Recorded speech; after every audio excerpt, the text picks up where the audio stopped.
भाई पाठ्यक्रम समितियाँ सगला पहले पढ़ लिया।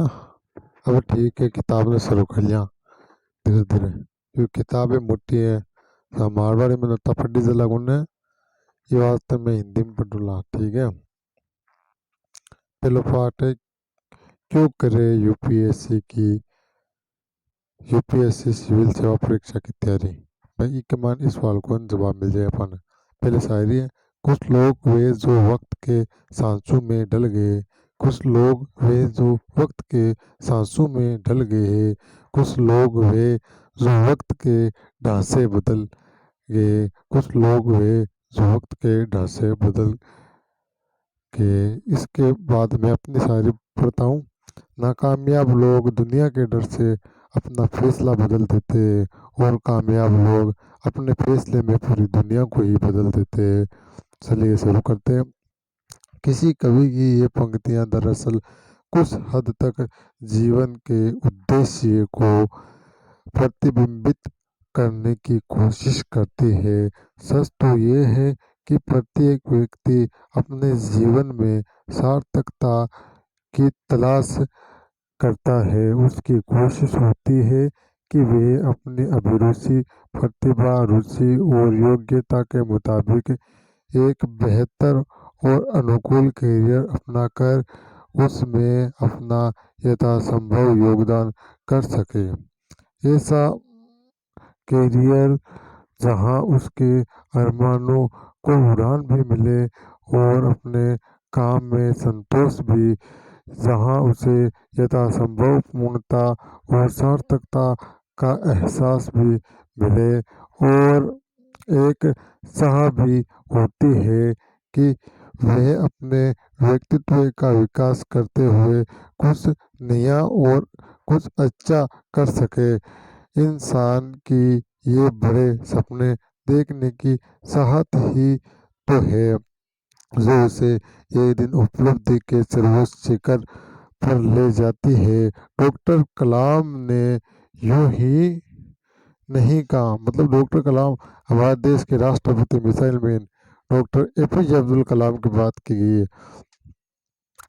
सपने देखो, सपने विचारों में बदलते हैं और विचार कर्म में बदलते हैं। सपना देखते हैं हम और वो हमारी बातों में आते हैं और बातें काम में बदल जाए। अब बात है, यूँ तो किसी भी व्यक्ति की कुछ कर गुजरने की चाहत और जिज्ञासा या जीवन की अभिरुचि अनेक क्षेत्रों में हो सकती है। उदाहरण के तौर पर कोई साहित्य, संगीत, कला आदि के क्षेत्र में असाधारण प्रदर्शन कर देश दुनिया में नाम कमा सकता है, तो कोई इंजीनियर, डॉक्टर बनकर अपने अपने क्षेत्र में उत्कृष्टता को छू सकता है। कोई राजनीति या प्रशासन के क्षेत्र में उतर कर देश समाज की सेवा में अनुकरणीय उदाहरण प्रस्तुत कर सकता है, तो कोई सिनेमा या स्पोर्ट के क्षेत्र में अपनी रचनात्मकता की अभिव्यक्ति कर अपना योगदान कर सकता है। हमारे संविधान के मूल कर्तव्य में लिखा है, व्यक्तिगत और सामूहिक गतिविधियां के सभी क्षेत्रों में उत्कर्ष की ओर बढ़ने का सतत प्रयास करे, जिससे राष्ट्र निरंतर बढ़ते हुए पर्यटन और उपलब्धि की नई ऊंचाइयों को छू ले। इस संवैधानिक मूल कर्तव्य की मूल भावना यही है कि प्रत्येक नागरिक, चाहे वे किसी भी क्षेत्र में कार्यरत हो, अपने व्यक्तिगत जीवन और सार्वजनिक जीवन दोनों में बेहतरी की कोशिश करे और अपने निरंतर प्रयासों के माध्यम से आगे बढ़ता जाए। भारतीय वाड्मीय में भी लिखा है, मुझे संस्कृत में आती है फिर पढ़ता हूँ। कुर्वन्नेह कर्माणि जिजीविषते समा, कर्म करते हुए 100 वर्ष तक जीने की इच्छा करनी चाहिए। संघ लोक सेवा आयोग या राज्य लोक सेवा आयोगों की सिविल सेवा परीक्षाओं को उत्तीर्ण कर भारतीय सिविल सेवा का हिस्सा बनना किसी भी युवा के लिए एक बेहतर कैरियर विकल्प हो सकता है। लाख टके का सवाल यह है कि जब कुछ अच्छा और नया करने या जीवन को सार्थक बनाने तथा सम्मानजनक आजीविका को अपनाने के ढेर सारे विकल्प हमारे सामने उपलब्ध है, तो सिविल सेवा आईएएस, आईपीएस, आईएफएस, आईआरएस आदि को ही क्यों चुने। इस इसमें कोई संदेह नहीं कि किसी भी क्षेत्र या परीक्षा की तैयारी से पहले इस प्रश्न का ठीक ठाक जवाब हमारे मन में जरूर होना चाहिए कि हम इस क्षेत्र में क्यों जाना चाहते हैं। मेरी समझ में किसी भी युवा अभ्यर्थी के लिए सिविल सेवा परीक्षा की तैयारी के लिए कुछ महत्वपूर्ण प्रेरक तत्व हो सकते हैं। आइए उन पर कुछ चर्चा करते हैं। क्योंकि देश भी क्षेत्र या परीक्षा में बेहतर प्रदर्शन करने के लिए अदम्य इच्छा, लगन, जुनून और जीवट का होना एक अनिवार्य आवश्यकता है, और ये भी स्पष्ट है कि पर्याप्त मोटिवेशन लेवल और उत्साह के बिना सफलता की राह में अभ्यर्थी के ठहरने और भटकने की गुंजाइश भी रहती है। लिहाजा सिविल सेवा परीक्षा की तैयारी से पहले और इसके दौरान ठीक ठाक अभिप्रेरणा और सकारात्मक सोच की जरूरत है। मुझे लगता है कि सिविल सेवा जीवन में प्रभावी योगदान का बड़ा और बेहतर अवसर उपलब्ध कराती है। भारतीय सिविल सेवा को देश का स्टील फ्रेम इसलिए कहा जाता है क्योंकि ये देश के संविधान के मूल्यों और विधान के प्रावधानों के मुताबिक देश के आम नागरिक के जीवन से जुड़े लगभग सभी क्षेत्रों, खेती, किसान, उद्योग, रोजगार, कानूनी व्यवस्था, रेल और डाक, सूचना प्रौद्योगिकी, ऊर्जा विज्ञान शिक्षा, स्वास्थ्य, भूमि, राजस्व, संस्कृति, वंचित वर्गों का कल्याण आदि में योजनाओं के कार्यान्वयन और समुचित नियमन के माध्यम से बड़े स्तर पर अपना योगदान करते हैं। इसलिए हमें भी इस तरह बनकर अपने समाज, अपने देश, सबका कल्याण करना है, उन्हें निरंतर आगे बढ़ाना है। सिविल सेवा परीक्षा की एक और बड़ी खासियत है इसके कार्य क्षेत्र की विविधता। उपरोक्त विभिन्न क्षेत्रों समेत शायद ही नागरिकों के जीवन का कोई ऐसा पक्ष हो जहां सिविल सेवा योगदान न करती हो।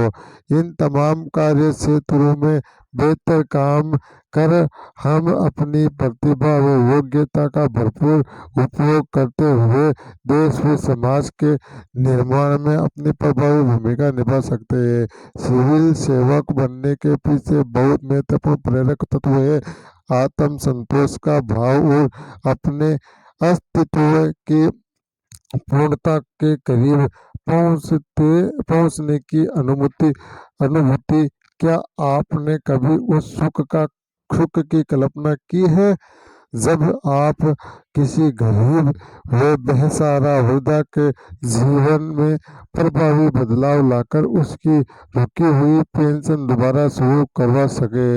जब लोक कल्याणकारी योजनाओं के प्रभावी कार्यान्वयन के माध्यम से आप वंचित वर्गों, अनुसूचित जाति जनजाति, पिछड़े वर्गों, अल्पसंख्यकों, दिव्यांगों, महिलाओं, बच्चों, वरिष्ठ नागरिकों के, भूमिहीन किसानों, असंगठित क्षेत्र के मजदूरों और युवाओं के जीवन में सकारात्मक बदलाव ला सके। भारतीय संविधान के आदर्शों और मूल्यों के मूल्य से दिशा लेकर विधि का शासन लागू करने की दिशा में प्रयास कर आने वाली पीढ़ियों को बेहतर माहौल उपलब्ध कराने की मुहिम का अभिन्न हिस्सा बन पाए और आज़ादी की लड़ाई के सेनानियों की भावनाओं के अनुरूप 21वीं सदी में देश के विकास को पंख लगाने की प्रक्रिया का हिस्सा बनकर भारत में महाशक्ति बनने के सपने को साकार करने की ओर कदम बढ़ाए। जीवन के प्रत्येक क्षेत्र में कार्यरत सभी लोग जैसे शिक्षक, डॉक्टर, इंजीनियर, सीए और आर्किटेक्ट आर्किटेक्ट, वकील, पत्रकार, लेखक, कलाकार, बेकर, प्रबंधन, व्यवसाय, उद्योगपति, समाज सेवी आदि अपने अपने हिस्से की भूमिका निभाते हैं और उनका राष्ट्र निर्माण में महत्वपूर्ण योगदान है। पर सिविल सेवाओं की ये विशेषता है कि ये बड़े प्लेटफॉर्म पर नीति निर्माण, निर्णय और कार्यान्वयन के माध्यम से उस स्तर पर प्रत्यक्ष या अप्रत्यक्ष रूप से योगदान करने का अवसर प्रदान करती है। मिसाल के तौर पर उड़ीसा केंद्र के आईएएस अधिकारी श्री राजेश पाटिल का उदाहरण हमारे सामने है। महाराष्ट्र के एक छोटे से गांव के एक बाल मजदूर ने खुद कलेक्टर बनकर अपने कार्य क्षेत्र के जिले की बाल श्रम से मुक्त बनाया। अपने संघर्ष की कहानी को उन्होंने लिखा भी है, जो उनकी पुस्तक माँ मैं कलेक्टर बन गया के रूप में प्रकाशित है। इस महाराष्ट्र के कलेक्टर साहब की यह आत्मकथा है, मतलब ये साहब ही लिखी, ठीक है। माँ मैं कलेक्टर बन गया हूँ, वो प्रकाशित कार्य वो को भाई पढ़ गांधी जी की कुंजी जिसे भारत के हर स्कूल में पढ़ाया जाता है कि उस सपने को पूरा करने की दिशा में सिविल सेवाएं बेहतर विकल्प हो सकती है। गांधी जी ने कहा था, मैं तुम्हें एक जंतर देता हूँ, जब भी तुम्हें कोई संदेह हो तो ये परीक्षण करो, अपने मन में उस सबसे गरीब और कमजोर आदमी का चेहरा लाओ जिसे तुमने कभी नहीं देखा हो। फिर तुम सोचो कि तुम जो भी कदम उठाने वाले हो, क्या उससे उस आदमी को कुछ मिलेगा? क्या वह कदम सबके लिए उपयोगी होगा? अन्य शब्दों में, क्या ये कदम लाखों भूखे लोगों को स्वराज की ओर ले जाएगा? स्वराज मतलब खुद का राज, मतलब लाखों आदमी यहाँ सोचे कि माको खुद को राज है भाई साहब मैंने सहूलियत देना चाहिए कहीं साहब हुए सब चीज़ गांधी जी के जो आप कर सकें, क्योंकि आप एक बुरा मेहनत कर और बुरा मुकाम हासिल कराने तो वो करने लायक बना। गांधी जी के इस सपने को साकार करने की दिशा में उठाया गया एक कदम भी असीमित संतोष और अपरिमित सुख दे सकता है। सिविल सेवाएं हर रोज ऐसे अवसर उपलब्ध कराती है जब हम गांधी जी के इस सपने को पूरा करने की राह में छोटा ही सही पर कदम बढ़ाते जरूर है। रही बात प्रतिष्ठा और सामाजिक पहचान की, तो इसमें कोई संदेह नहीं है कि सिविल सेवाएं किसी भी युवा के लिए एक बेहद प्रतिष्ठित और सम्मानजनक कैरियर विकल्प है। 24x7 का ये जॉब असल में मेज एक नौकरी न होकर सेवा है। सिविल सेवा परीक्षा की तैयारी करने के लिए उपयुक्त अनेक कारणों के अलावा कुछ और भी चाहिए, वो है कमिटमेंट और जज्बा। अगर आपने खुली आंखों से आईएएस बनने का सपना देखा है और आप में उस सपने को पूरा करने का जोश, लगन व जुनून है, अगर आप देश दुनिया के घटनाक्रम के प्रति जागरूकता रखते हैं और अपने देश व समाज के प्रति सरोकार और संवेदना का भाव है तो जुट जाइए अपने इस सपने को पंख लगाने के लिए। उम्मीदों का आसमान उसकी प्रतीक्षा कर रहा है। निंदा फजली साहब का लिखा भी है।